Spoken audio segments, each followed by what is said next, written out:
Militant à l'Union pour la démocratie et le progrès social depuis son plus jeune âge, il a lutté contre les exactions, les irrégularités, les injustices et les inégalités politiques. Étudiant de son État en connivence avec d'autres jeunes de son parti qui aujourd'hui sont acteurs majeurs dans la politique de notre pays, je cite Christian Lumulukusa, Joseph Mukendi Mbouyi, qui sont ces jeunes qui se sont frayés une voie dans la politique et justement offrant une lueur à toute la jeunesse. L'un d'eux est sur ce plateau, mesdames, messieurs, ceux de l'IMT le surnomme Yaba Jeune. Il est justement cadre au sein de la Ligue des jeunes UDPS Kinshasa. Il est aussi avocat au barreau près la cour d'appel Kinshasa Gombe. Il est conférencier, il est conseiller municipal de la circonscription de l'IMT où il a été valablement élu aux élections 2023. Et justement, mais cette carrure qui le définit un peu mieux, mesdames, messieurs, c'est parce qu'il est bourgmestre adjoint de la commune de l'IMT aux côtés de son excellence, je dirais même honorable, madame Nathalie Alamba Feza. Mesdames, messieurs, je sais que vous avez hâte de découvrir l'identité de notre invité. Nous aussi, restez avec nous parce que la découverte, c'est juste après ce jingle. Let's go!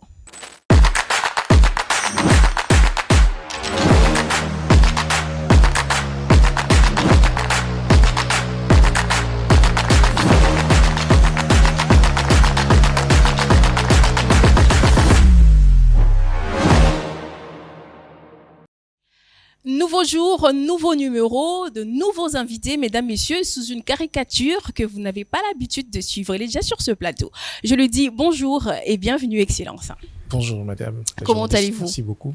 Ça va, très heureux de retrouver votre plateau pour la toute première fois en 2025 parce que j'ai fait un long break. La dernière fois, c'était en décembre 2024. D'accord. Et là, je suis très heureux d'être accueilli par Kyria Media Channel.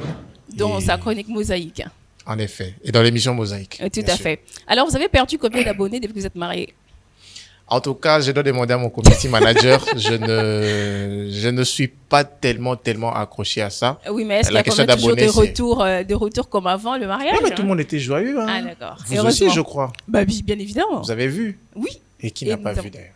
On a vu, mais on a vu aussi des commentaires qui les plaisaient pas tout de suite. Bon, le plus important, c'est d'avoir entamé cette nouvelle étape de ma vie. D'accord. Comme on dit, l'homme public n'a pas de vie privée. C'est une étape très importante et aussi une inspiration, on va dire, pour les jeunes aussi qui veulent bien entamer ces pas. On nous a toujours dit que le mariage était un mythe, qu'il y avait beaucoup de mythes autour aussi. Mais je vous dis que c'est un plaisir et j'y prends plaisir. Mais ce qui est le plus important, c'est moi. Tout à fait. Merci beaucoup. Alors, vous restez avec nous, oui, parce que nous allons entamer la première étape de cette émission. Et celle-là, c'est identité. C'est tout de suite.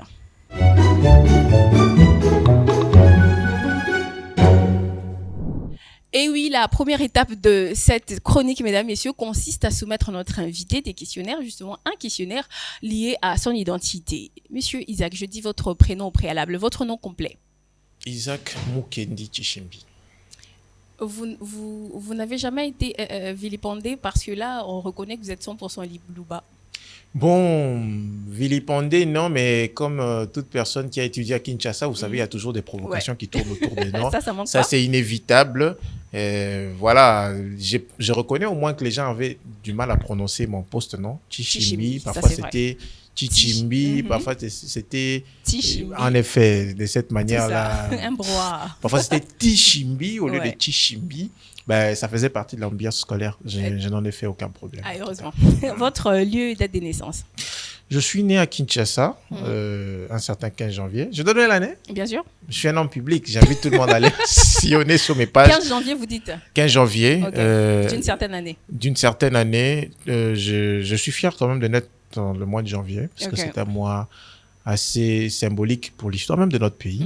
Parce que le 16 janvier, nous avons perdu Laurent Désiré Kabila et le 17 janvier, un peu plus tôt, en 61, c'était donc l'assassinat de Patrice Emery Lumumba. Et donc, c'était un mois qui représente beaucoup pour moi et qui témoigne aussi d'une certaine part des gènes de l'engagement politique dont j'ai fait montre dans mon parcours. D'accord. Votre profession selon vous? Ma profession selon moi? Ouais. Au-delà de ce qu'on a déjà dit. Homme de droit. Okay. D'abord, je suis avocat. C'est d'abord on va dire la première profession à laquelle j'ai accédé. Donc, après les études de droit, eh bien, la première profession de manière officielle que j'ai eu à voir, c'était de devenir avocat au barreau près la cour d'appel de Kinshasa-Gombe. Okay. Mais il est aussi un moment de ma vie où je suis passé au ministère de l'Intérieur, où j'étais chargé d'études au sein du cabinet du vice-premier ministre, ministre de l'Intérieur. Okay. Et tout juste après, j'ai accédé aux fonctions, bien sûr, de bourgmestre adjoint de la commune délimitée en novembre 2022. Okay. Et en décembre 2023, à l'issue des élections, bien sûr, municipales qui ont été organisées pour la première fois sous l'égide de la Constitution de 2006, j'ai été également élu conseiller municipal dans la circonscription de Limité. D'accord. Alors, votre hobby, comme tout être humain, votre passe-temps favori? J'ai pour passion le Congo, bizarrement.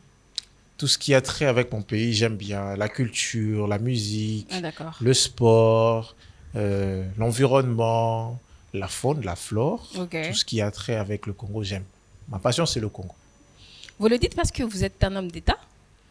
Non, parce que je partage beaucoup avec ce pays. Okay. C'est pas parce que je suis un homme d'État. Le Congo m'a vu naître, il m'a accueilli sur ses terres. Je n'ai rien donné, je n'ai rien payé jusque-là. D'accord. Et je passionne tellement ces pays et c'est ma passion première. C'est ce qui même justifie mon engagement dans la vie publique, si pas pour dire en politique. Donc ça n'a rien à voir avec la vie publique, mais j'ai passionne le Congo. D'aucuns peut-être le croiront pas. Oui, mais ça on l'a vu lors de votre cursus académique. On a vu beaucoup de vos... Pendant que plusieurs passionneraient l'envie d'aller étudier ailleurs à l'étranger, moi j'ai fait toutes mes études ici, j'ai fait mon combat politique ici, je poursuis avec ce combat politique, je poursuis avec mes études de master, d'autres rêveraient aller les faire à Panthéon, Sorbonne ou ailleurs. Moi je suis resté au Congo et j'espère terminer tout mon cursus, du moins académique ici. Et si je devrais aller ailleurs, c'est peut-être pour représenter le Congo. Tout à fait. Toujours le Congo. Passion pour le Congo. Alors, votre phobie, la plus grosse peur? Ma plus grosse peur, c'est l'échec? Non, les personnes qui sont fausses. Bizarrement. J'aime les personnes qui sont vraies. Lorsqu'elle vous parle avec son cœur. Lorsqu'elle vous dit ses intentions, ce sont des intentions sincères. Parce que moi, j'ai fait confiance facilement aux personnes qui paraissent sincères, même si elles sont hypocrites. Mais lorsqu'elle vous donne l'impression d'être sincère, alors moi, je fais confiance. Alors, lorsqu'elle est fausse, dites-vous que c'est le désastre après. Clairement. Donc, ma phobie, ce sont les personnes fausses. Casier judiciaire? Vide, hein.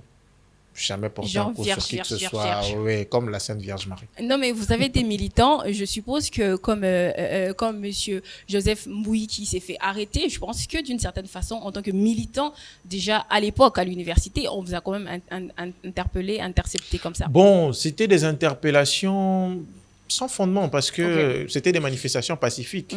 S'il faudrait vraiment compter notre engagement politique ou les manifestations pacifiques que nous faisions à l'époque, à l'opposition, comme étant des interpellations qui entacheraient notre casier judiciaire, moi je dirais non. Parce que notre constitution, jusqu'à maintenant où je vous parle, à moins qu'au niveau de l'Assemblée qu'il y ait une révision, elle garantit la liberté des manifestations. Et pour tout Congolais qui manifeste, qui informe du moins l'autorité urbaine établie qu'à telle date, nous allons tenir une manifestation publique, et que je sois interpellé pour ça, vous allez entacher mon casier judiciaire, je dirais non. À l'époque, nous vivions des exactions. Vous l'avez très bien dit dans votre introduction, et je me demande même où est-ce que vous avez pu vous renseigner davantage sur notre personne. Eh bien, ça prouve que notre lutte, elle est publique, elle est connue. Et donc, dire qu'une manifestation, avoir été interpellé dans une manifestation publique, du moins politique, on va le dire comme ça, et le compter comme étant quelque chose qui entacherait un casier judiciaire, je dirais non. Notre lutte, elle a été noble. D'accord. L'un des moments douloureux de votre vie? L'un des moments douloureux de ma vie.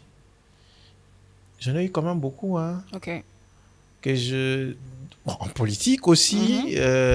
En tout cas, le plus dur, ça a été lorsque notre leader, Étienne Tshisekedi, était décédé. Pour nous, comme c'était celui qui incarnait vraiment la lutte de l'UDPS depuis. Et lorsqu'il était décédé, on pensait que ça s'était arrêté là. En tout cas, c'était une vraie fraction. Je me rappelle, c'était un certain 1er février. Et c'était vraiment un coup dur. Un coup dur pour nous. Mais heureusement que Dieu prévoit toujours. Il a donc dû organiser les choses autrement. Et ben, nous sommes arrivés à bout et nous continuons toujours à vaincre parce que notre devise au sein de l'UDPS, c'est l'UDPS vaincra. Donc, le Congo était dans le gouffre. Il l'est encore, pas plus qu'hier, parce qu'il y a quand même eu des améliorations. Mais on continue à lutter et on espérera vaincre. Alors pour finir, l'un des moments honorifiques de votre carrière. L'un des moments honorifiques. Ouf. Je dois quand même dire sur Mosaïque, c'est vraiment des questions à bout portant. Hein. Ah bah oui. Et là, je suis en train de réfléchir. Bon, je pense depuis ma nomination, ça a quand même été bourgmestre adjoint de la commune d'Ilmété. Oui. Clairement, ouais. Je crois que le jour où on a lu l'ordonnance à la RTNC, j'en revenais pas. Je suis revenu plusieurs fois sur les enregistrements qui m'ont été... On ne vous le dit pas au préalable? En tout cas, les secrets d'État ne se disent pas au préalable. Okay. C'est vrai qu'on est préparé à la gestion au niveau de tout parti politique. Vous savez, la mission de chaque parti politique, c'est la conquête du pouvoir et le conserver, disais-je, le plus longtemps possible. Oui, mais en ce moment-là, ça pouvait être n'importe qui. Voilà, vous pouvez être n'importe qui, même chef du quartier, même chef de rue. Il ne faut pas seulement être bourgmestre ou ministre, même conseiller municipal, on était préparé à cela. Et donc, c'était l'un des moments les plus honorifiques. Aussi, lors de mon élection, c'était quand même un moment de joie que d'être élu par le président de la CENI à la télé. Et pour une première, c'était vraiment quelque chose de très significatif. On n'espère pas s'arrêter là. Pourquoi ne pas aller un peu plus au-delà? Un peu plus loin. Merci beaucoup, Monsieur Isaac. C'est déjà la fin. J'espère que, oui, de cette première rubrique, okay. vous restez avec nous.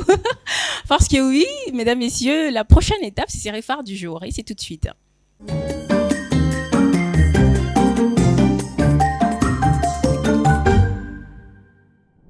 Mardi 17 juin 2025, soit 68e jour de l'année, nous célébrons toutes ces personnes portant le prénom de Hervé et Herveline. Hervé qui veut dire en breton justement guerre ou combat. Si vous en avez dans votre entourage, il est temps de leur souhaiter un joyeux non-anniversaire. Et mondialement, nous célébrons la journée internationale de la lutte contre la désertification et la sécheresse.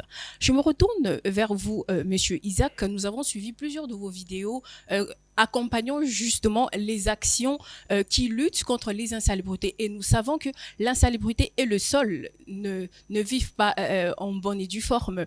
Est-ce une vision anticipée ou soit un appel à la population justement de protéger son sol et même son sous-sol? Bon, c'est à la fois cela, ce que vous avez dit, un appel à la sensibilisation de toute notre population à veiller sur le respect des normes environnementales. D'accord. La question de l'environnement n'est pas que liée à l'insalubrité. Okay. Le respect de l'environnement, c'est la salubrité notamment. C'est bien construire. Parce que quand on construit mal, on nuit aussi à l'environnement. Okay. Vous construisez sur le lit d'une rivière, et ben vous empêchez à l'eau de circuler dans son cours normal et ça crée des inondations. D'accord. Respecter l'environnement, c'est aussi la commodité des passages. Là où c'est dit que c'est une voie où il faudrait que les usagers de la route, je citerai les piétons et même les propriétaires des véhicules, devraient rouler. Vous y mettez un petit marché ou vous y placez un kiosque, ainsi de suite. Vous brisez donc les normes environnementales. Donc la question environnementale est beaucoup plus globalisante et nous, en tant qu'autorité municipale, nous avons d'abord ce rôle de faire exécuter les lois de la République, les lois et règlements de la République, la Constitution y compris, mais aussi les décisions qui sont prises au niveau des autorités, de nos autorités hiérarchiques et même des tutelles. Je citerai entre autres l'hôtel de ville, de qui nous dépendons directement. Et voilà un peu ce que nous faisons dans le cadre environnemental. Depuis que nous sommes là, nous sommes sous l'égide de 2 gouverneurs. L'ancien, c'était M. Jean-Tini Ngobilambaka, aujourd'hui sénateur. Aujourd'hui, nous sommes sous l'égide de son Excellence M. Daniel Baloubaki, qui, à travers son programme d'action, il a inclus aussi les autorités municipales ou les autorités des entités territoriales décentralisées pour que nous puissions l'accompagner dans cette vision qu'il chérit tant et qu'il a appelée Kinshasa et Zobonga. Tout à fait. Alors, nous, la RDC est reconnue par ses richesses en sol. Et avec ses terres arables, avec son sol, ses terrains marécageux qui permettent justement la production de riz et que sais-je encore. Mais nous faisons partie des pays où les familles pleurent de faim. Où se trouve le problème? Je pense que le problème se trouve à 2 niveaux. D'accord. Je ne vous gêne pas avec les niveaux parce que j'ai dit toujours 2 volets, 2 niveaux. Non, ça va. Voilà, ça fait partie de ma manière de réfléchir. Parce que les responsabilités sont partagées. Du côté de l'État, puisque c'est à l'État, bien sûr, de garantir le bien-être, le social de la population. Il faudrait donc qu'il y ait des politiques publiques durables qui puissent garantir, bien sûr, la lutte qui puissent garantir de la famine, sur la famine, l'éventuelle famine qui devrait toucher la population. Et aujourd'hui, il y a plusieurs textes, même au niveau international, qui on va dire, qui demande aux États de garantir ou de penser sur des politiques publiques, je vais dire des politiques publiques au niveau gouvernemental à travers un ministère, bien sûr, qui, sur base d'une certaine planification, devrait garantir la population contre la famine, mais aussi au niveau des textes. Nous avons l'Assemblée nationale qui est là pour légiférer sur les diverses matières qui devraient garantir la population contre la famine. Donc, il y a l'État, bien sûr, qui a sa responsabilité. D'une part, puisque les politiques publiques n'ont pas suivi. Au fil des années, vous savez, notre pays a connu plusieurs insécurités, plusieurs moments de secousses, et même jusqu'à présent, nous subissons une agression, nous sommes dans un contexte d'agression. Tout à fait. Et plusieurs de nos terres arables, pour la plupart, se retrouvent dans des zones qui sont actuellement en insécurité. D'accord. Et comme c'est à l'État de garantir la sécurité, vous voyez que dans les zones occupées actuellement, on ne sait pas les exploiter, bien sûr, parce que on ne sait pas y arriver. C'est dans un environnement d'insécurité totale. Vous voyez que d'une part, l'État a sa responsabilité parce qu'il fallait qu'il y ait des politiques publiques, des garanties de sécurité, des garanties sociales de la population qui n'ont pas pu suivre au fil des années. Mais aussi, d'autre part, l'autre responsabilité, c'est celle de la population elle-même. Vous habitez certainement dans un pan de notre ville Kinshasa. Essayez juste de jeter même une graine quelque part. Vous allez voir que ça poussera. Nous avons une terre extrêmement riche, mais qu'est-ce qu'on en fait? Même les populations. Mais qui se dégrade presque tous les jours. En effet, dans les communes comme Limete, par exemple, dans des communes comme Giringiri, on ne peut plus espérer voir une production aussi facile que dans des communes comme là, c'est dans des zones, on va dire, devenues urbanisées. D'accord. Parce que le Congolais a pris, nous sommes Congolais, nous avons pris cette habitude de construire un peu partout. Même là où c'était consacré. Puisque l'urbanisme et habitat nous met à la disposition justement des achats des terrains comme à Matete. C'est un terrain marécageux qui peut permettre la production de riz, mais malheureusement, c'est même maintenant... à Limete, nous avons des terrains marécageux où il s'est produit du riz jusqu'à maintenant où je vous parle. Oui. D'accord. Au niveau de Kingabwa, il y a des mamans maraîchères qui font le riz, de manière artisanale. D'accord. Voyez-vous? Mais vous parlez de l'urbanisme qui met à disposition de terrain, mais si moi et vous, nous avons conscience que cet endroit-là, c'est une zone non aedificandi, c'est une zone qui ne devrait pas appeler à des constructions. Mais l'autorité de régulation met à ma disposition des terrains. Moi, je juge que oui, de ce côté-là, c'est régulé. Vous devez juger sur base de ce que vous voyez. Vous devez juger sur base des textes. Vous devez juger sur base du plan urbanistique de la ville. Est-ce qu'à cet endroit, c'est comme le cas que nous avons avec le quartier d'Anou aujourd'hui, qui est tout le temps inondé. Il suffit d'une petite pluie à Kinshasa et c'est le quartier d'Anou. Même quand il n'y a même pas de pluie, parce que nous avons subi les graves inondations qui se sont passées récemment, il n'y avait pas eu de pluie à Kinshasa. Les pluies se sont abattues au Congo central, mais les eaux se sont drainées jusque dans la rivière Ndjili, laquelle rivière, bien sûr, longe également certains des quartiers limités. Et il y avait de l'inondation là-bas. Pourquoi? Parce que les gens ont construit tout autour, sur les lits de la rivière Ndjili. Et donc, c'est pourquoi j'ai dit que d'une certaine partie, la population, l'État a ses responsabilités, et la population en a aussi. Et sur le plan de la famine, puisqu'on parlait de la famine, bien sûr, nous ne savons pas profiter de nos terres suffisamment. Donner nos terres à des expatriés, pour ne pas citer des nations, mais ils en feront des prouesses. Alors, oui, mais justement, où est le problème? Dans la répartition des problèmes de l'État et de la population. Où se situe justement le centre, le socle justement de la question? Parce que là, on se dit que c'est le gouvernement qui offre aux expatriés. Ce n'est pas la population. Non, on subit en fait. Oui, c'est ce que j'ai dit. Les responsabilités, disais, sont partagées. Les politiques publiques, pas seulement des préventions, mais il y aurait eu aussi des politiques publiques incitatives vis-à-vis des populations qui s'adonnent à ce genre d'activités. J'ai un exemple. S'il y avait vraiment de grands programmes de financement de projets agricoles, on en a quelques-uns, même à travers certaines initiatives du gouvernement, mais on en sent moins. S'il y avait vraiment de programmes conséquents pour financer, bien sûr, des projets agricoles, on aurait profité suffisamment des nos terres arables. Lorsque vous irez auprès de la population, ils vous diront, par exemple, nous n'avons pas des semences. Alors que j'ai vu récemment, dans l'un des briefings du gouvernement, j'ai suivi le ministre de l'Agriculture qui disait que jusqu'à l'horizon d'une certaine année, il faudrait que l'État soit en mesure de commencer à doter des semences à nos populations. Et donc, il faudrait qu'il y ait des politiques publiques pour que nous ayons davantage de semences à donner à nos populations, mais aussi les populations elles-mêmes doivent savoir comment jouir de nos terres. Les terres que nous avons héritées, les terres sur lesquelles nous vivons, ça ne devrait pas seulement être des terres où il faudrait construire de manière éparse, construire comme on le veut, mais que ce soit des terres où on respecte que là, c'est une zone humide, c'est une zone marécageuse, c'est propice, excusez-moi, une aux cultures des riz, par exemple, que d'aller y construire une maison parce qu'on a juste le souci d'habiter. Alors, pour finir, pour cette rubrique justement, et pas pour l'émission, est-ce que vous pensez qu'on doit plutôt décentraliser en fait les choses, extraire la culture de l'agriculture justement dans la ville, mais plutôt le centrer dans les provinces, puisqu'on a l'impression que les provinces sont vides maintenant, tout le monde se réoriente vers la ville. Bon, la décentralisation existe déjà. Moi, je pense qu'il faudrait plutôt que les politiques publiques soient davantage décentralisées, parce que jusque-là, on ne le ressent qu'au niveau national, le ministère de l'Agriculture, ainsi de suite, mais au niveau des provinces, dès qu'il y a des politiques incitatives de la culture. Aujourd'hui, on nous dit qu'à Kinshasa, Kinshasa est habité à environ 10% de sa superficie normale. À Maluku, il y a plusieurs terres là-bas. Ouais. Mais est-ce qu'il y a vraiment des politiques incitatives pour les donner? Je sais qu'au niveau du ministère de la Jeunesse, il y a un programme, bien sûr, qui finance, qui octroie des terres d'une certaine manière. Ce sont des terres qui appartiennent au ministère de la Jeunesse. Il y a des terres qu'on donne à certains de nos compatriotes pour y faire des cultures, des denrées, ainsi de suite. Mais ça doit être davantage ressenti.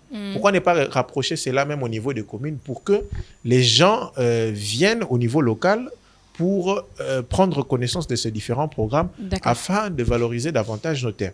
Donc moi, je pense que c'est à nous, l'État, bien sûr, l'État qui a une très grande part de responsabilité, mais aussi la population doit prendre conscience de la richesse que détiennent nos terres pour que nous puissions ensemble mettre en jonction et les politiques publiques et l'envie, disais-je, de vouloir valoriser nos terres pour que, bien sûr, nous puissions avoir des denrées qui vont, bien sûr, étouffer ce que vous avez dit, la famine.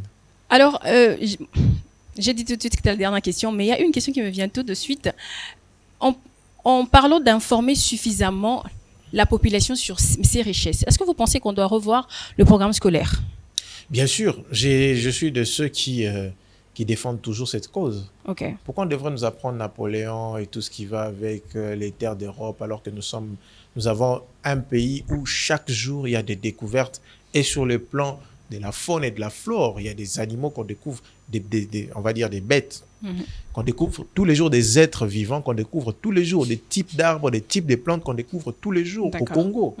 Et donc, moi, je suis de ceux qui pensent qu'il faudrait plutôt contextualiser notre programme d'éducation à notre réalité, étudier davantage le Congo, parce que nous ne sommes pas un pays développé pour commencer à étudier d'autres nations. Nous devons d'abord étudier notre pays à nous et les développer davantage.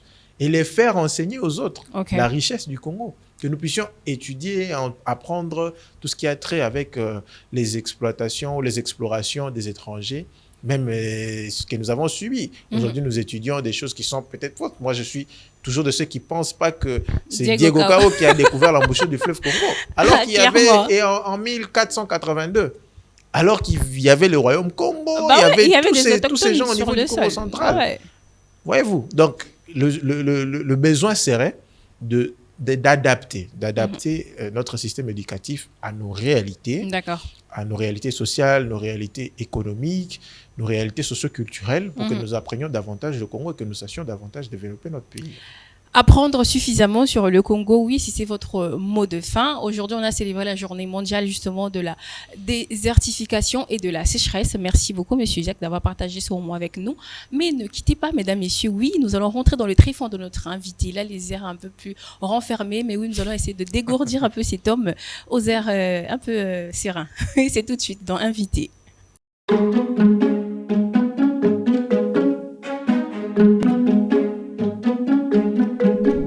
Et oui, c'est la troisième étape de cette chronique, mesdames, messieurs. Vous êtes connectés sur le canal 37TNT 609 Bleu OTT, Carrière Média Channel, la chaîne de la jeunesse et des bonnes valeurs. Celui qui est sur ce plateau, il s'agit là du bourgmestre adjoint de la commune de Limete, Isaac Mukendi Tshimbi, qui nous a fait l'honneur de frôler. J'ai dit frôler sur ce plateau parce que oui, il va encore revenir plusieurs fois, une énième fois, et on va se lasser de lui parce que oui, si c'est la famille.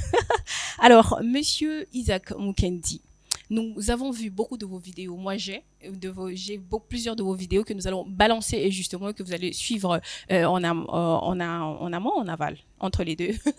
Et plusieurs de vos vidéos où on vous voyait en tant que militant tenant la caméra, revendiquant de vos droits, tant du côté de l'université que du côté de la jeunesse en général. N'aviez-vous pas peur à cette époque-là? Parce que oui, nous supposons que vous n'avez pas de couverture politique. Eh bien, non. On n'a jamais peur de conquérir sa liberté. Okay. Sinon, Martin Luther King aurait eu peur. Malcolm X aurait eu peur. Sinon, Mandela aurait eu peur. Sinon, Étienne Tshisekedi aurait eu peur. Sinon, même ceux qui nous ont laissés durant toute cette lutte auraient eu peur. Je ne veux pas me bomber le torse pour dire que moi je suis vivant, Rossi Mukendi est décédé, et gloire à Dieu. Non. Nous partageons cette lutte avec eux. Et aujourd'hui, nous sommes le fruit également de la lutte qu'ils ont menée aujourd'hui. D'accord. Et donc, s'il faudrait brandir la peur en avant, bien sûr, on n'aurait pas eu cette liberté. Suivez même l'environnement médiatique. Autrefois, c'était que vous finissiez à tourner une émission comme celle... et on vous attend dehors. Voilà, on vous attend dehors par les services. On en a subi. Ouais. Vous ne pouvez pas circuler avec l'image du chef de l'État dans vos téléphones ou même des exactions qu'on vivait autrefois. Mais aujourd'hui, chacun est libre de circuler. C'est vrai qu'il y a ceux qui, bien sûr, dans un État, il y a des lois qui sont établies, mais il y a des limites qui sont fixées. C'est pourquoi même la Constitution, lorsqu'elle garantit les libertés et droits fondamentaux, on dit toujours qu'il y a des modalités d'application, il y a une loi qui encadre. Il y a de ceux-là qui violent et qui vont au-delà. Mais nous, à l'époque, on ne violait même pas ces lois, on n'allait même pas au-delà. Et on faisait, parfois, on se faisait arrêter, on se faisait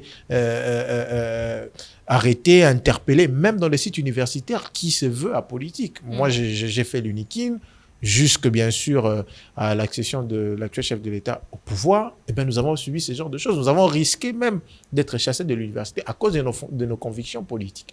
Eh bien, si nous avons eu peur, on n'aurait même pas abouti à cette alternance que d'autres brandiraient comme un cadeau, comme ça. Non, ça n'a jamais été un cadeau. C'est le fruit de notre lutte. Des personnes sont mortes pour ça. Ouais. Eh bien, si on avait cette peur, on n'en serait pas là. Et cette motivation qui vous animait, est-ce qu'elle est toujours d'actualité? Aujourd'hui, vous êtes prêt à descendre sur terrain comme vous le faisiez avant, brandissant justement haut et fort votre position en dénonçant justement les exactions? Bon, moi, peut-être ce sera différent parce qu'aujourd'hui, je suis investi d'un pouvoir d'État. Okay. Je pense que ça change plutôt la forme. Au niveau vous n'êtes plus de l'autre côté de l'histoire. C'était quel côté de l'histoire?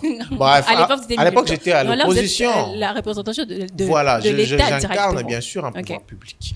Et je pense que la lutte, elle demeure, mais elle a plutôt changé de forme. D'accord. Nous avons hérité d'un pays où la corruption, les détournements font état jusqu'à ce jour. Les soupçons, ainsi de suite. Eh bien, je pense que la lutte a changé plutôt de forme. D'accord. Nous sommes de la jeune génération. Je suis jeune. Et demain, on pourrait occuper des fonctions un peu plus que celle-ci. Tout à fait. Mais dans quel état on devrait les occuper? Dans un état où l'impunité devrait toujours régner, où la justice demeurerait malade, où il y aura toujours un système d'actualité, un système de prédation, un système de protectorat de ceux qui commettent des exactions et on va être là à les regarder. Non. Donc, je pense que la lutte continue, mais elle a changé plutôt de forme, de connotation. Maintenant, nous sommes dans les institutions. Et aussi, l'autre forme de lutte que je chéris tant et que je me arme toujours, c'est celui de la participation inclusive des jeunes dans la gestion de la chose publique. Parce qu'on en a moins en moins. Ouais. Je suis là, on me compte parmi les jeunes qui sont dans les institutions, mais on n'est pas plusieurs. Alors que la RDC a ratifié plusieurs protocoles et accords internationaux, au niveau bien sûr même africain, pour que les jeunes participent dans la gestion de l'État. Donc, soit inclus, bien sûr, dans toutes les instances de décision. Bon, aujourd'hui, on en compte combien de jeunes? Nous ne sommes pas nombreux. Et donc, la lutte, elle demeure, mais elle a changé beaucoup plus de forme. Et si vous faites allusion aux descentes, généralement, des descentes, ce n'est pas pour lutter, mais c'est pour sensibiliser généralement notre population sur le bien-être, sur le respect des normes environnementales, sur le respect, bien sûr, de la chose publique, respectant les ouvrages publics et tout ce qui va avec. Et dire que... la lutte a changé de forme, oui, nous pouvons l'approuver parce que nous avons vu plusieurs images de vous avec le pasteur Marcelo de l'église La Compassion, avec Jekoko Mulumba, avec la bourgmestre elle-même de la commune de Limete, et même avec, en portant à cœur justement le projet de Daniel Bouba, Balabala Eza ONZT, et ça, nous pouvons l'affirmer haut et fort. Alors, Monsieur Isaac, votre vision politique vous emmène à vous imaginer à quel poste étatique? Bon, je n'aime généralement pas me résigner dans un poste quelconque. D'accord. Parce que même quand on devient président de la République, on voudra devenir président de l'Union africaine. Soyez-en sûrs, conscients avec moi. Et même si on devenait ancien président, on voudra du moins rester président, sénateur à vie. Et donc, s'il faudrait se résigner, vous savez, l'homme, c'est un éternel insatisfait. Alors, je ne voudrais pas me résigner dans un poste quelconque, au risque peut-être de ne pas l'obtenir, ou peut-être l'obtenir et en vouloir plus. Moi, j'aime toujours me qualifier ou me situer dans le service de l'État. Donc, je suis apte à servir mon pays à n'importe quel poste que ce soit. Une question vite fait comme ça. Avez-vous un modèle d'acteur politique? Je dois dire que je suis un peu en mosaïque. C'est ça, hein? C'est ça l'expression? Voilà, c'est un cocktail, voilà. Du point de vue courage, Etienne Tshisekedi, bien sûr, la lutte politique qu'il a eu, c'est vraiment un monsieur qui m'a inspiré, son leadership, entre autres. Mais aussi, j'épuise un peu plus... Vous l'avez rencontré personnellement? De face à face, non, mais dans des meetings politiques, il était là, on y participait, on suivait les mots d'ordre. Et donc, je suis un peu un mélange de Etienne Tshisekedi, Lumumba, mais aussi j'ai beaucoup de figures de la politique française aussi que je suis. Je citerai entre autres M. Emmanuel Macron. Je ne suis pas de ceux qui, bien sûr, vont entrer dans sa vie et tout ce qui va avec, ou Brigitte Macron, oui, parce que là, ça va faire même si je le prends pour modèle, mais je n'ai pas épousé une femme qui est plus âgée que moi. Carrément. Voilà. Moi, c'est beaucoup plus sur son parcours qui m'inspire, on va le dire ainsi. Et ses idéologies politiques. Voilà, son idéologie politique, entre autres. Il y a aussi Jacques Chirac, que j'ai aimé le parcours parce qu'il a commencé au niveau local, bien sûr, en étant maire de Paris, et il a connu son ascension jusqu'à devenir président de la République française. Et ben, donc, c'est un mélange de tout ça, un peu de Mandela, un peu de Malcolm X, comme je l'ai cité, de Luther King. Et donc, chacun de ces acteurs, bien sûr, publics, a inspiré ma personne de forger. Bien sûr, premier président noir d'Amérique, des États-Unis d'Amérique. Et pourquoi ne pas le citer aussi? Ah bah tout à fait. Alors, est-ce que vous pensez atteindre justement la maturité de tous ces acteurs politiques que vous avez cités d'une certaine façon, justement pour atteindre l'ascension qui se veut être un processus? Bon, la maturité, c'est comme la perfection, hein? C'est tous les jours qu'on y aspire. D'accord. Aujourd'hui, on a vu un ancien chef d'État avoir pris parole, mais d'autres ont dit qu'il était immature. Voyez-vous, parce qu'à son niveau, il était devenu, jusqu'à son discours, vraiment un modèle, un président qu'on pouvait garder longtemps comme celui qui devait inspirer, bien sûr, parce qu'on n'a pas connu d'alternance démocratique en République démocratique du Congo, mais il a suffi seulement qu'il traverse à Goma, qu'il aille à Goma et qu'il fasse ses sorties pour qu'on puisse le qualifier d'immature, par exemple, voyez-vous. Et donc, la maturité, je dirais que c'est un objectif à atteindre. C'est comme la perfection. C'est tous les jours qu'on aspire à la perfection, c'est tous les jours qu'on se fait mature davantage. Et jusqu'à sa mort, bien sûr, on aspire à cela. Donc, j'aspire à la maturité, mais je ne dirais pas que j'atteindrai la maturité de tous ces gens-là. Parce qu'au fil de leur vie aussi, si vous suivez un peu à côté, ils avaient toujours des trucs qu'ils faisaient. Et donc, ils n'ont pas aussi été matures que ça. Donc, la maturité, c'est une aspiration qu'on veut et qu'on chérit à la fin de sa vie. Tout à fait. Alors, est-ce qu'on peut un petit peu revenir maintenant pour se circonscrire un petit peu? Nous avons besoin de rentrer un peu dans les dessous des cartes, essayer de découvrir un petit peu comment est-ce que vous êtes arrivé à la commune de Limete en tant que bourgmestre adjoint. Bon, par la volonté du chef de l'État, je vous ai dit ici qu'autrefois nous étions dans l'opposition. Nous avons joué notre partition. Et du fait de notre engagement au sein du parti politique Union pour la démocratie et le progrès social, on sigle UDPS Tshisekedi, et du fait de la formation même que nous avons reçue, et sur le plan du militantisme politique au sein du parti et au niveau de l'université, cela nous a qualifiés qu'à l'issue, bien sûr, de cette alternance démocratique, il fallait bien sûr, je ne veux pas dire récompenser cette lutte, mais actionner ce pourquoi nous avons lutté. Tout à fait. Nous avons lutté pour un État de droit, nous avons lutté pour un État qui fonctionne jusqu'au niveau local, pas plus tard qu'hier en 2018, jusqu'un peu plus en arrière. Les bourgmestres n'étaient circonscrits qu'à un seul rôle des célébrants de mariage. Et ce n'était qu'à cela qu'ils servaient. Ou si vous voulez bien, obtenir des actes de l'état civil. Mais nous sommes venus démystifier la fonction pour faire comprendre que lorsqu'on est gestionnaire local au niveau d'une entité territoriale décentralisée, on peut beaucoup plus. La proximité avec notre population, autrefois les autorités, c'était des personnes, pour le voir, il fallait faire des gymnastiques. Aujourd'hui, nous avons amené une nouvelle approche où la participation même de la population conduit même certaines de nos décisions, parce que au niveau de la commune, bien sûr, nous avons certaines fois initié des forats communautaires où nous nous asseyons avec notre population, nous discutons sur le fonctionnement de la commune. Ils nous font des suggestions, lesquelles suggestions nous les intégrons dans notre manière de faire.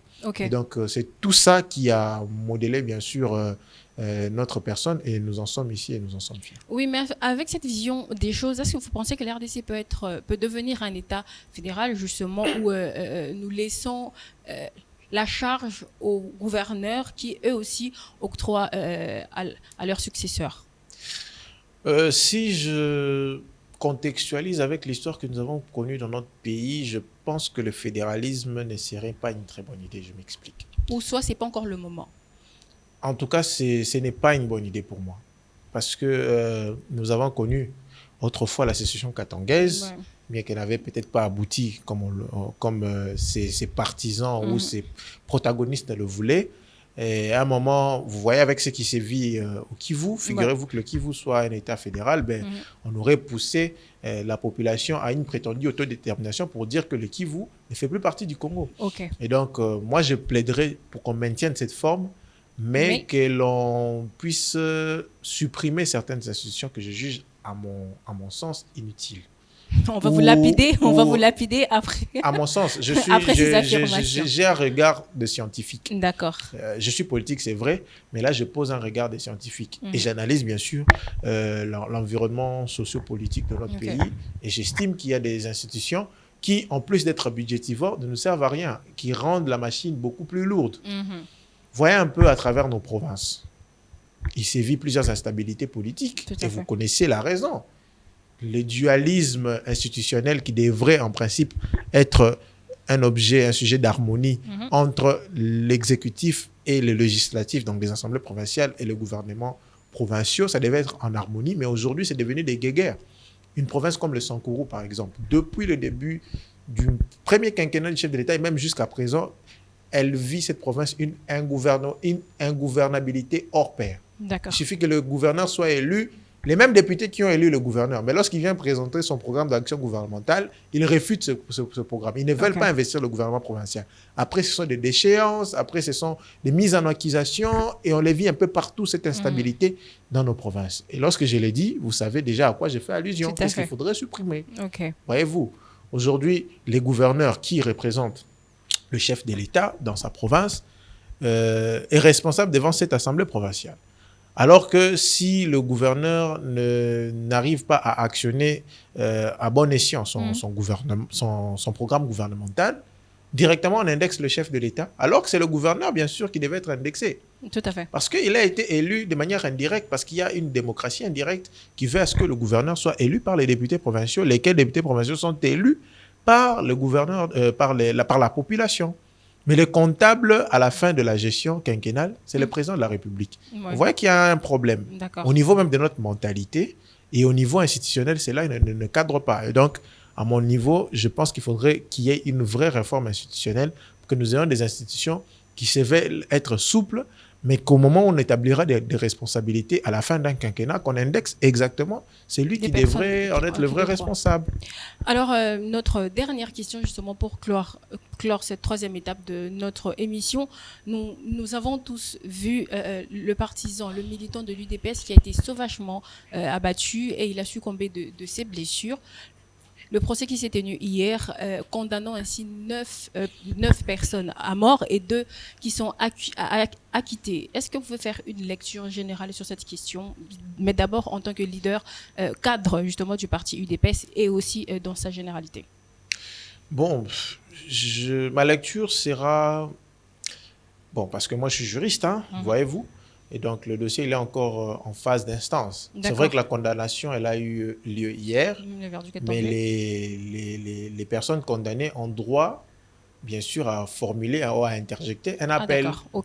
Si, bien sûr, les décisions qui ont été prises ne les ont pas satisfaits. Donc, alors, la seule lecture... Ils sont toujours présumés innocents ou bien c'est déjà bon Bon, le jugement n'est pas encore définitif parce que le jugement a été rendu en première instance. Bon, pour ceux qui nous suivront, les juristes qui comprendront, je suis en train de m'efforcer, bien sûr, à vous administrer un peu de matière de droit. C'est qu'on a un double degré de juridiction. C'est-à-dire, pour tout citoyen, lorsque l'on vous condamne au premier degré, si bien sûr la décision ne vous enchante pas, vous avez la possibilité d'aller auprès du juge supérieur pour intenter appel. Et il y a un délai, bien sûr. Il peut être rejeté. Il y a aussi possibilité que cela soit rejeté si, bien sûr, le juge de la première instance aurait mal dit le droit. Alors, moi, la lecture que je pourrais faire, c'est que ceux qu'on a indexés, parce que pour la plupart, ils disaient que non, ce sont des gens de l'UDPS, ainsi de suite, la force du progrès, ainsi de suite. Ils pensent qu'ils sont sous le règne d'une certaine impunité. Non, ce sont nos frères. Au-delà d'être congolais, ils sont, pour certains, du parti présidentiel, mais ils ont été condamnés. Pour faire voir que actuellement, ce sont les lois ou rien. Donc, si vous avez mal agi, vous devez être condamné. Et c'est ça même la lutte que nous avons menée. C'est celui d'un état de droit qui soit effectif, où tout le monde soit égal devant la loi. OK. Voilà.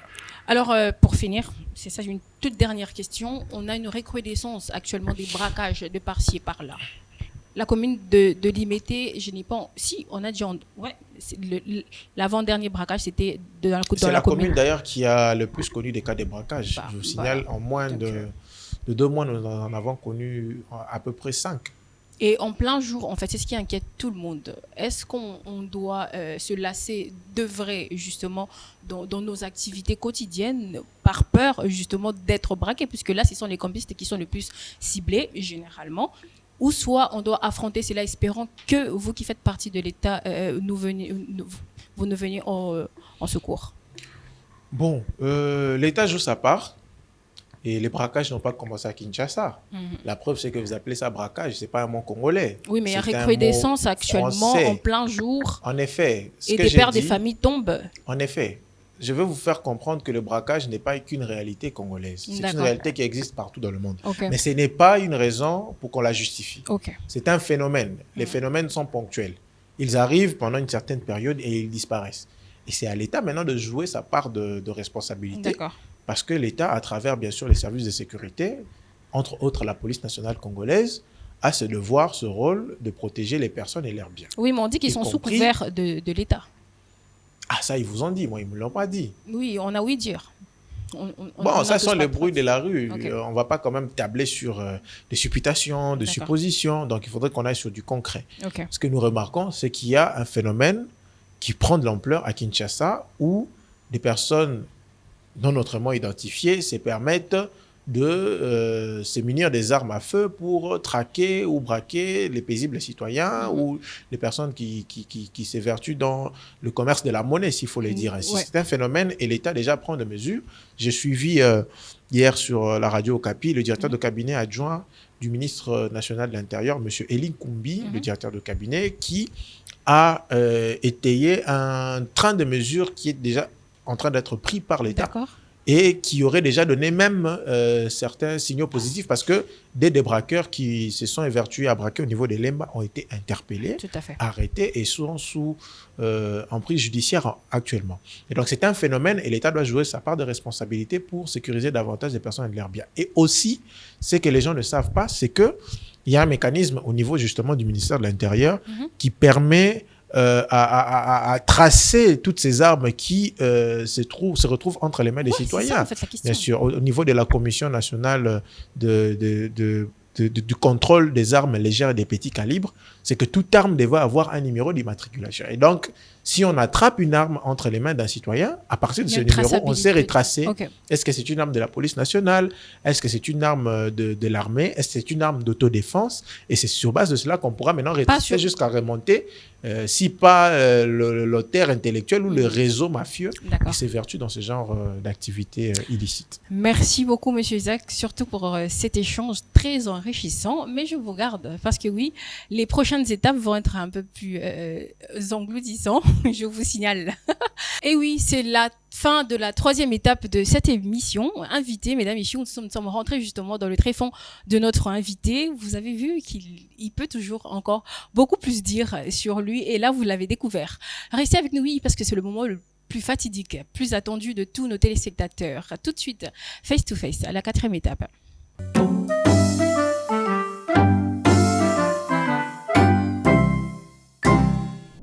C'est l'avant-dernière étape de cette chronique, la chronique qui fait l'unité dans la diversité, la chronique qui reçoit pour vous toutes les casquettes, toutes les couches, justement, qui s'unissent sur ce plateau, mais dans la diversité. Mesdames, messieurs, la 4e étape, vous le savez, ça consiste justement à poser à notre invité des questions assez chocs. J'espère qu'il va être justement malléable à nous répondre par vrai ou faux. Mais avant, il y a toujours un serment que vous devrez faire. Vous jurez de dire la vérité, rien que la vérité. Bon, avant de dire ça, définissez d'abord quand vous dites question choc. J'espère qu'il y a un dispensaire à côté. Ah bah oui, hein. Monsieur Christian Loumou va vous rapporter tout de suite. J'ai jure de dire la vérité, rien que la vérité. Et que la vérité. Merci. Alors, il y aura justement un jingle qui va être balancé tout de suite. Ici, sur cet écran. Voilà. Ok. Pendant que moi, je vais vous poser une question. Vrai ou faux? Pendant que vous étiez célibataire, et vous arrivez de revenir tard et dormir dans votre voiture jusqu'au petit matin. Vrai, une fois. Une fois, je me rappelle qu'il n'y avait pas d'électricité chez moi. Comme je ne supporte généralement pas la chaleur, et ben je me suis enfermé dans ma voiture. J'ai démarré, et j'ai mis la clim et je me suis endormi jusqu'au matin. Deuxième question. Vrai ou faux? Après votre mariage, vous avez laissé plusieurs femmes en stand-by. Ça, vous m'informez. Vrai ou faux? Bon, à lire, bon, puisqu'il faut aussi, c'est mosaïque, c'est détendu, puisqu'il faut amuser aussi les téléspectateurs, je dirais vrai, parce que sur mes posts, généralement, il y a plusieurs commentaires des personnes que je ne connais parfois pas. Pas toujours. Pas toujours, qui sembleraient telles. Ces personnes-là seraient assez déçues du fait que je suis marié, et ainsi de suite. Bon, je dirais vrai sur base de ce que j'ai lu. Mais dans la vraie vie, en tout cas, je n'ai aucun engagement. Sûr. Je n'ai jamais promis avant à quelqu'un et que je n'ai pas honoré. J'honore toujours mes engagements. J'espère, parce que oui, nous aurons une vidéo à balancer d'une femme. Cette émission sera suivie d'ailleurs. Ah ben bien évidemment. Si elle pense, elle peut venir chez Kyria Media. Non, elle a déjà une vidéo dans notre boîte que vous allez suivre dans 5 minutes juste après cette question. Alors, l'avant-dernière question. J'espère que ce n'est pas un deepfake. Nous sommes à l'époque de l'IA. Alors, ah non. Attendez, vous verrez. Très bien. Vrai ou faux, vous avez frôlé plusieurs fois du poison après que vous ayez obtenu votre poste à la commune de Limété? Bon, à ma connaissance physique, non. Mais il peut arriver qu'on vous informe par votre encadrement spirituel que telle chose a failli vous arriver. Mais vous savez, quand on empoisonne quelqu'un, on n'informe pas. Quand vous frôlez et puis quelqu'un va venir vous dire « Tiens, je t'avais empoisonné et tu as frôlé », ça ne se dit jamais. Ouais. Mais on est toujours prudent dans tous les cas. On est toujours prudent. Et on est toujours apte à mourir. Voyez-vous, personne ne reste éternel. On est toujours, tout le monde ici est apte à mourir. Parce que quand on meurt, s'étale, tout le monde peut s'étaler du jour au lendemain. Tout à fait. Je dirais... Alors, j'ai une vidéo d'un de vos professeurs, une première vidéo, et la deuxième vidéo, c'est de la fille qui affirme justement que vous l'avez laissé en stand-by après votre mariage. Ce qui veut dire que nous avons 2 vidéos surprises. Est-ce que vous êtes prêts à visionner avec les téléspectateurs? Wow. Je suis Fabrice Kankou, les frères à Isaac Mukendi. Ça déjà, c'est nous en famille on l'appelle Tati. En réalité, là, je ne saurais déterminer la personne qu'elle est, mais les mots qui puissent tout dire de lui, c'est que c'est quelqu'un d'exceptionnel. Depuis toujours, il a cette détermination, cette force tranquille, mais aussi et surtout une foi incroyable en ce qu'il entend. Il ne se contente pas de rêver comme la plupart de sa génération. Lui, il agit, il construit, il inspire. Ce que j'admire le plus chez lui, c'est sa capacité à rester fidèle à ses valeurs, peu importe les défis. Au-delà de tout, c'est un frère présent, humble et profondément humain. Sans oublier son côté comique, je me rappelle avec exactitude les jours de mon mariage, alors qu'on était en train de se préparer au salon de beauté. Il a remarqué que j'étais stressé, j'étais vraiment stressé avec l'événement et tout, le temps, on était presque en retard. Et qu'est-ce qu'il trouve à balancer? Il me dit, mais c'est quoi Fabrice? Comment tu peux être stressé de cette façon? On dirait que c'était ta première fois de te marier. Mais je vous dis, le truc qu'il a balancé, qui pouvait se retenir dans la pièce? C'était intéressant et amusant. Isaac, je suis fier de toi, fier de ton parcours, fier de l'homme que tu es devenu. Continue de briller, le meilleur encore devant toi. Que le Seigneur fasse toujours de toi bénéficiaire de sa grâce. Alors, ça c'était la première vidéo. Il y a une deuxième vidéo. Ok. Et celle-là, je sais pas si c'est une chisa ou bien, enfin, c'est vraiment fâché. Hein. Elle était vraiment en colère. Vraiment fâchée.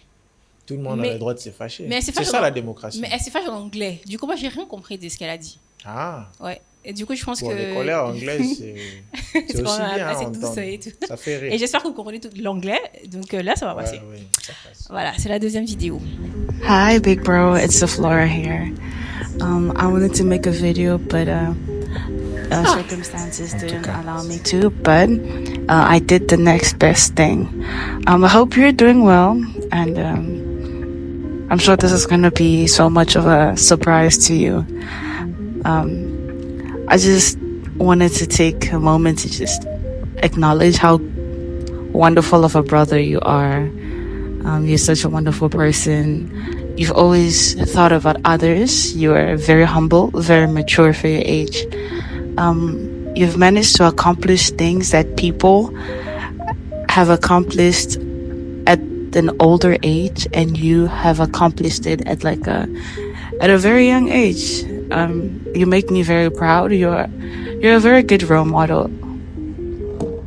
I look up to you. I've always looked up to you. You're such a good person, and I love you so much. I pray that the Lord may continue to elevate you, that He may continue to protect you, that He may continue to keep your heart good and pure, that He may continue to keep your objectives clear. I pray that you never stop what you're doing, and you always continue to do what you're doing according to your calling, you know? Don't ever stop what God has appointed you to do. I pray He always protects you. Always remember this. I don't have words. You're just a very wonderful person, and I wish you all the best in every single thing that you're going to do. May the Lord continue to bless you. I love you so much. I cannot express how much. I cannot express how much I care, I love, and I'm so proud of you. Yeah.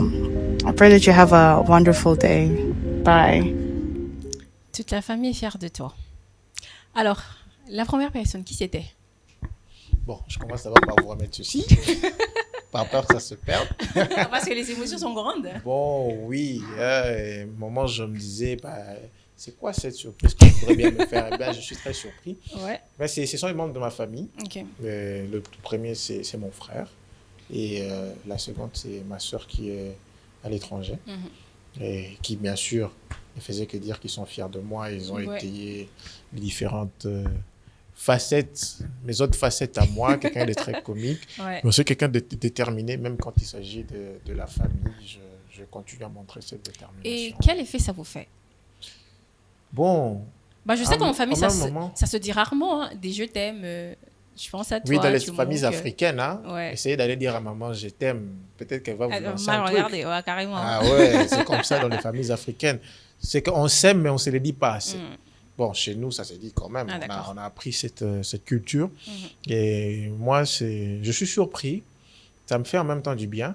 Mais ça me fait quand même aussi questionner sur les capacités de renseignement que vous avez ici au sein de Kyria Media Channel. Il ne faut pas sous-estimer. Eh ben, j'inviterais plutôt aux gens de ne pas avoir peur de venir, à moins qu'il y ait des gens qui n'ont pas de parcours, ou qui ont des passés assez mitigés. Mais pour moi, c'est vraiment quelque chose qui me redonne du courage et qui, lorsque l'on le reconnaît auprès de vos propres membres de famille, ça fait toujours du bien. Parce que même Jésus, à l'époque, ceux qui étaient à côté de lui avaient pas cette capacité, pour certains, de ne pas reconnaître tout ce qu'il était, tout ce qu'il représentait, qu'il était fils de Dieu. On a frôlé une larme. Bon, vous savez, lorsqu'on est homme d'État, il y a des émotions qu'on ne peut pas se permettre à la télé, mais peut-être qu'après le plateau, ça pourra couler. Ah, voilà. Je reste humain, en effet. Ok, merci beaucoup et surtout merci parce que oui, vous n'avez pas caché vos émotions et nous, ça nous plaît parce que ça vous a plu. Ouais. Alors, mesdames, messieurs, nous allons passer justement à la dernière étape de cette émission. Ne quittez pas, c'est le moment où nous allons faire le zinzin. Nous dégourdir un peu, oui, parce que notre invité va être obligé de nous raconter une blague et celle-là, elle devra faire rire. Et c'est donc nous aussi. J'espère que vous aussi, vous ne quitterez pas vos sièges parce que vous allez nous accorder les 10 dernières minutes parce que notre invité sur ce plateau va faire l'humoriste. Peut-être que ça fait partie de ses capacités qu'il a jamais su. C'est sur ce plateau qu'il va en fait le découvrir avec vous. Monsieur Isaac, c'est après vous. La blague. Tout à fait. Vous avez aussi droit à faire une blague? Non. Commencez un peu. Je vous l'offre. Bah, je rirai pas parce que je sais que oui, c'est un contour pour me faire rire et pour dire que bah voilà la blague. Ok. Ben voici ma sale blague. J'espère que ça vous plaira. Ça vous concerne vous personnellement. Ma blague, c'est que vous êtes très bien en noir. Ok.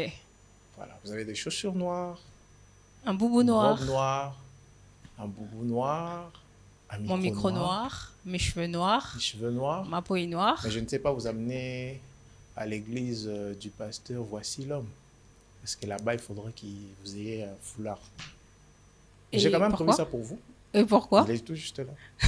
Il est noir en plus. Il est noir en plus. Voilà. Ah, j'ai eu peur, j'ai pensé tout de suite, je me disais, ouais, sûrement il va parler de la célébration de mon mariage tout de suite, bah, heureusement. Ah, vous voulez qu'on évoque ça? Ah non. Ah, bon, là, ça fait partie des secrets professionnels. J'ai eu très peur, ça c'est sûr. Je vous informe qu'il a, oui, célébré mon mariage civil, monsieur le bourgmestre adjoint de la commune de Limité. Ouais, à l'époque, on pensait que vous avez destitué Madame Nathalie, oui, parce que vous enviez son poste, mais non.